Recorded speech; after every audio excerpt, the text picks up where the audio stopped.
L'actualité patrimoniale selon les GIRA. Faut-il mieux épargner ou investir pour devenir riche?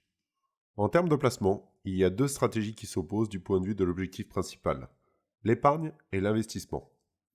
D'un côté, le but est de faire grossir le capital principalement par les sommes mises de côté par l'épargnant, alors que de l'autre côté, l'investisseur souhaite faire fructifier un capital avec la meilleure rentabilité possible. Mais en réalité, est-ce réellement aussi simple? On pourrait en déduire que l'épargnant ne recherche pas la rentabilité. Alors, faut-il mieux épargner ou investir en fonction de la situation et de ses besoins? Faut-il épargner ou investir en cette période de taux bas? D'un point de vue strictement financier, la période actuelle est extrêmement défavorable aux épargnants.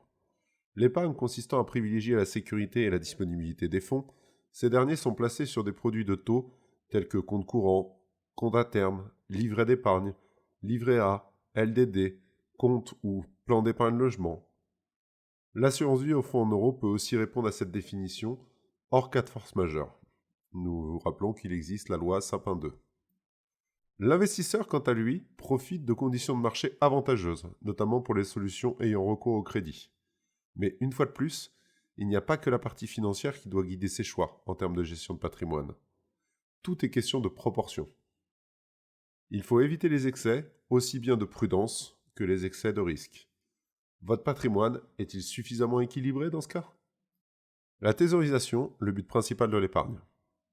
L'épargne est un mécanisme simple par lequel une personne, l'épargnant, stocke une partie de ses revenus sur un support d'attente. La finalité de l'opération est de se constituer soit une épargne de précaution disponible en cas de besoin, elle est là pour faire face à des dépenses imprévues, telles que remplacement d'appareils électroménagers, travaux, ou alors à des baisses de revenus, comme pour pallier une période de chômage ou d'incapacité de travail. Ou soit une épargne ayant pour but de financer une acquisition future proche dans le temps, apport personnel pour l'achat de résidence principale ou véhicule par exemple.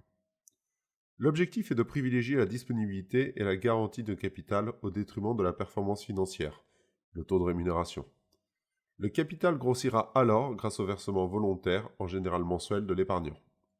En termes de gestion de patrimoine, posséder une épargne de précaution est indispensable. Si on devait comparer votre patrimoine à une maison, l'épargne de précaution représenterait ses fondations. Il faudrait s'assurer d'en posséder suffisamment avant d'aller chercher le quelconque niveau de rentabilité. Investir, la meilleure manière pour s'enrichir. Lorsque l'on évoque le terme d'investissement, on pense tout de suite au couple rendement-risque. C'est l'élément de base de toute typologie de placement. Plus le rendement espéré est élevé, et plus les risques encourus sont élevés. Il n'existe pas, sur le long terme, une solution de rendement intéressante sans risque. Nous parlons de risque au pluriel, car cela ne se résume pas à une seule typologie de risque. Les principaux types de risques en investissement sont les suivants. Risque de marché, de contrepartie, de taux, de change, de liquidité, météo, pays, opérationnel, idiosyncrastique ou alors de base. La bonne nouvelle pour les investisseurs, c'est qu'il existe des techniques pour limiter ces risques, voire en annihiler complètement certains. C'est le travail du conseil en investissement. Nous trouverons une liste non exhaustive des principales solutions d'investissement, qu'elles soient contrats d'assurance vie, compte titres, plan d'épargne action, plan d'épargne retraite. Des produits d'investissement qui portent très mal leur nom. Les néophytes se filent trop souvent aux apparences, sans creuser ce qui se cache derrière un terme parfois mal approprié. L'investissement ne fait pas exception à la règle, avec l'épargne immobilière, l'épargne retraite et l'épargne salariale. Pour un investissement à effort d'épargne forcé, l'épargne immobilière. Pour les personnes qui ont du mal à mettre de l'argent de côté pour des raisons autres que financières, envie de se faire plaisir, tempérament de cigale, l'épargne immobilière est le placement de choix. En couplant l'immobilier locatif avec le crédit immobilier, vous vous enrichissez tous les mois en remboursant une partie du capital restant dû. Si vous choisissez un bien donnant le droit à une défiscalisation, vous augmenterez la rentabilité du placement grâce à la réduction d'impôts octroyée. Plus le temps passe, et plus vous gagnerez d'argent à la revente du bien si vous êtes passé par un crédit immobilier. L'épargne retraite. Contrairement à ce que son nom l'indique, il est primordial de choisir une stratégie d'investissement quelle que soit la durée qui vous sépare de cette échéance. Plus la durée de placement est longue, et plus vous devrez profiter de la gestion financière pour accroître la rentabilité de votre placement. Prenons un exemple pour que vous puissiez bien comprendre la puissance de la capitalisation dans le temps. Hypothèse de départ. Capital investi 30 000 euros, durée de capitalisation 20 ans. Dans le premier cas, avec une rentabilité de 1,5%, nous arrivons avec une épargne constituée au terme de 40 405 euros, soit une rentabilité de 34,68%. Dans le second cas, si nous doublons la rentabilité, nous arrivons à une épargne au terme, donc toujours des 20 ans, de 54 000 euros, soit une rentabilité de 80%, plus du double de ce que nous avons obtenu tout à l'heure.